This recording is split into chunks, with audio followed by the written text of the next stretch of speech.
my name is Julie B. I'm going to be your occupational therapist today. Can I confirm who I'm working with today?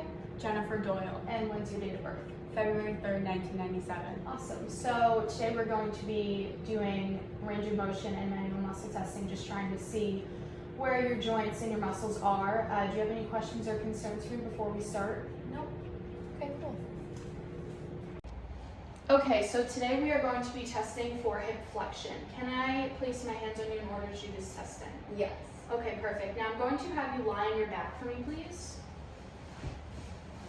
Okay, can you bring your left knee to your chest for me? Okay, great, you can put it down. Now can you bring your right knee to your chest? Okay, great, you can put that down. So what I'm going to do is I'm going to take the goniometer. The fulcrum of the goniometer is going to be placed on the greater trochanter.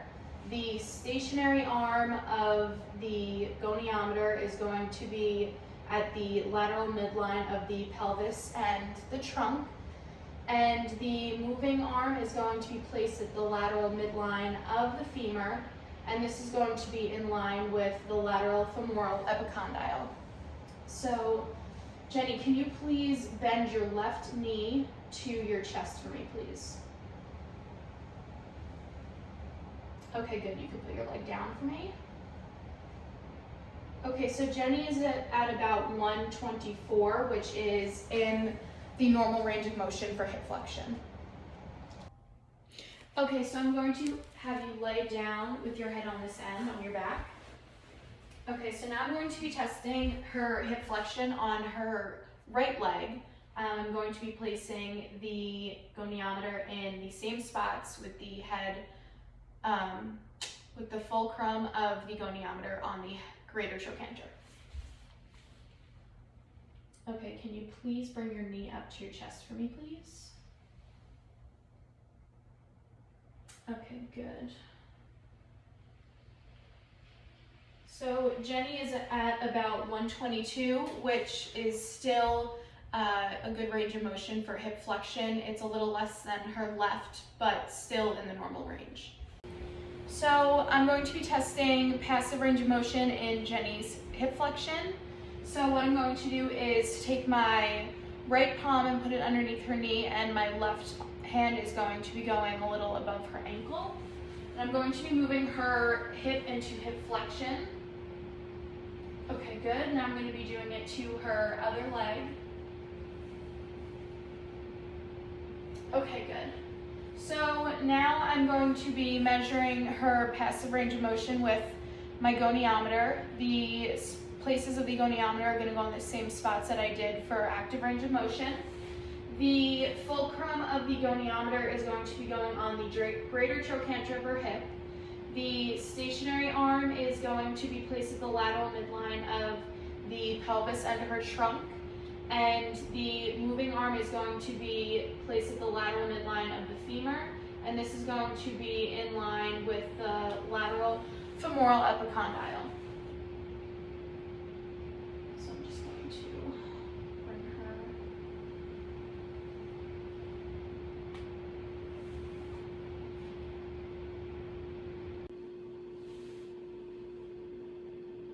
Okay, so Jenny is at about 136, which is normal for passive range of motion. Now, Jenny, I'm going to have you flip sides, and we're going to do this all again. Okay, so we're going to place fulcrum by the greater trochanter again. Bring it up. Okay, and Jenny's passive range of motion for her hip on her right side is at about 138, which also falls in the normal range. For passive range of motion, it can be noted that her passive range of motion is a little higher than her active range of motion. Okay, so now I'm going to be testing the strength of your hip flexors. So can you please bring your right knee to your chest for me? Okay, great, you can put your leg down. Now can you do it with your left leg? Okay, great, you can put it down. So what I'm gonna ask you to do is to bring your knee up about halfway. Before I do, I'm gonna show you, you're gonna be about here.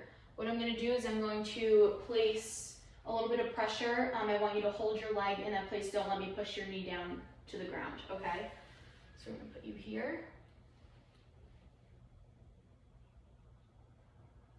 Okay, so I would place Jenny at about a grade 4. She was able to hold her knee up in the position without force and against gravity, and with my pressure she still was able to hold her knee up, and she broke it very slightly at the end, but for the most part she was able to hold the position. Okay, now I'm going to be pressing down on your other leg. It's going to be the exact same thing as I did with your right. So please bring your knee up to about here. And now I'm going to put force on it. Please don't let me push your leg down. Okay, so Jenny's left leg is also at a grade 4. She barely broke it at the end, and she still was able to hold her leg up in the position while I was applying resistance. Okay, so now we are going to be testing your range of motion in your knee joint during the flexion. So can you please bend your knee up and put your foot flat on the ground? Perfect. Now can you bring your heel to your high knee for me? Okay, perfect. You can put your leg down. Now can you bring your knee up, your right knee? Perfect. Now can you slide your heel? Perfect. Now put your leg down. Okay, so I'm going to be taking the goniometer. The fulcrum is going on the lateral epicondyle.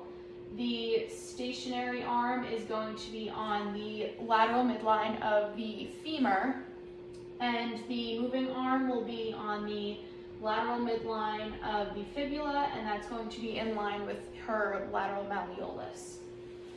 So Jenny, what I'm going to ask you to do is bend your knee up again, put your foot flat on the surface. Good, now slide in. Okay, now her range of motion, she is at 140, which falls in normal range of motion. Now I'm going to have you come up and flip over to the other side. Okay, perfect. Now we're going to do this again. Okay, can you bring your knee up again and then slide your foot in as far as you can go? Okay, perfect. Now Jenny's range of motion on her right side is actually at 145. This shows that her knee flexion on her right side has a little more range of motion, but it still falls in normal range.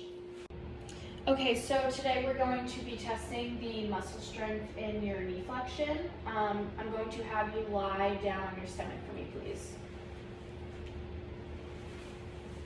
Okay, can you bend your right knee and bring your ankle up towards your bum? Okay, good, you put your leg down. Now can you do it with your left leg, bring it back? Okay, great. So what I'm going to do is I'm going to bring Jenny's lower leg up to about a 45-degree angle. I'm going to place my left palm a little below her ankle, and then my right hand will go on the back of her thigh to stabilize her leg. Jenny, I'm going to apply some pressure. I want you to try to make sure that I don't push your leg all the way down to the ground, okay? Okay, great. So I would give Jenny about a grade 4. She held the position against my force.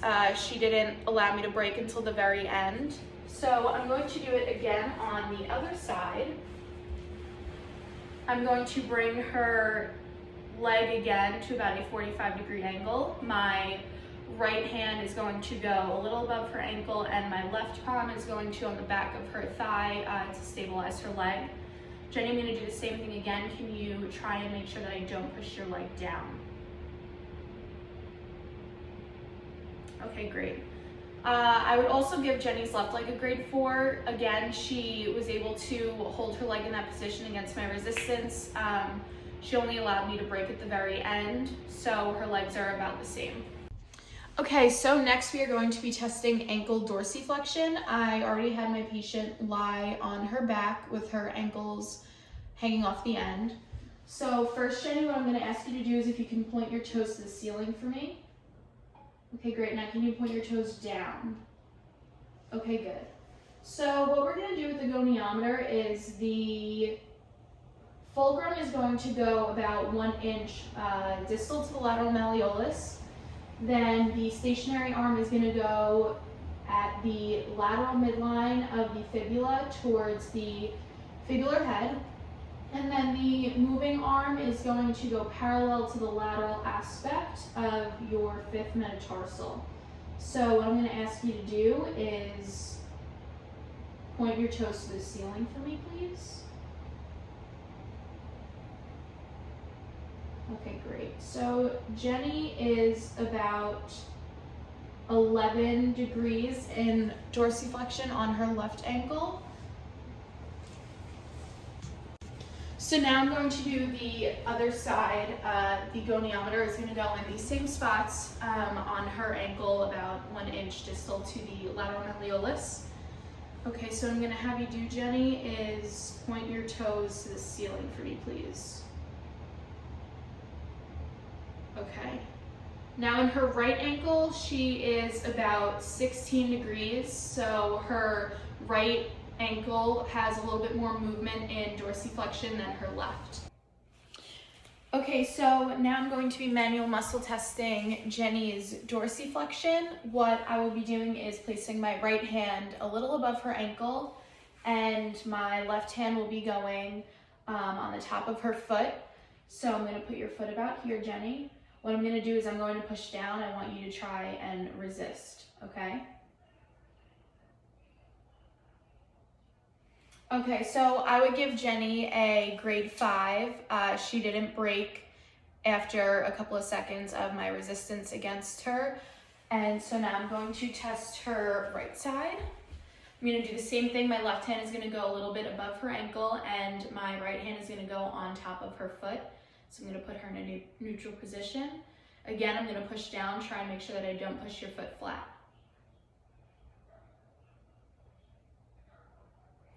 Okay, so I would give Jenny's right ankle a grade 5 as well. She didn't break. She held the position for a good couple of seconds, and she lasted throughout the resistance. Okay, so now I'm going to be testing plantar flexion in Jenny's ankles.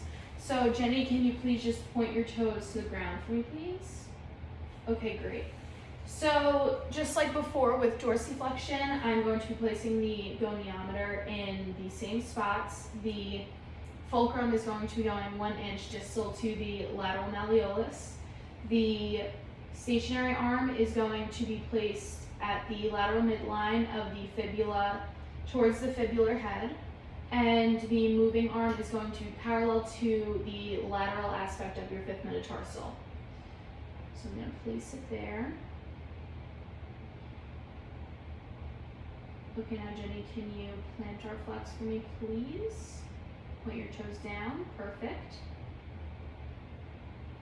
Okay, so Jenny is about 46 on her left ankle, which is in the normal range of motion.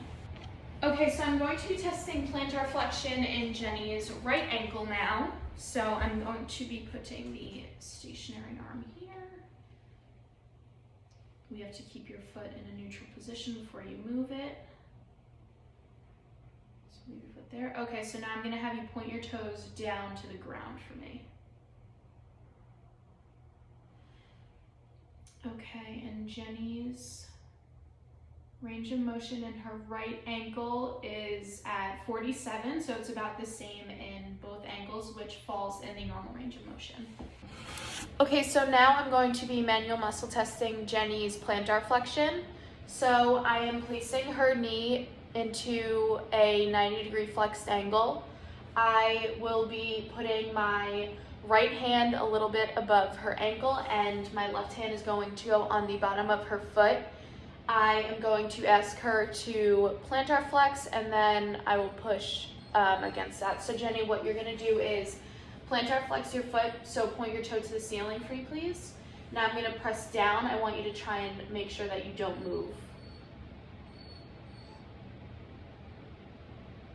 Okay, so I would give Jenny's plantar flexion in her left leg a grade 5. She held the position without me being able to break it after about 5 seconds. So now I'm going to do it with her other ankle. So I'm going to do the same thing again. My right hand a little bit above her ankle, and my left hand is going on the bottom of her foot. So Jenny, can you point your toes to the ceiling for me, please? Now I'm gonna press down, and I want you to keep this position. Okay, so again, her right foot and ankle, I'm gonna give her a grade 5. She kept the position well, and I wasn't able to break it.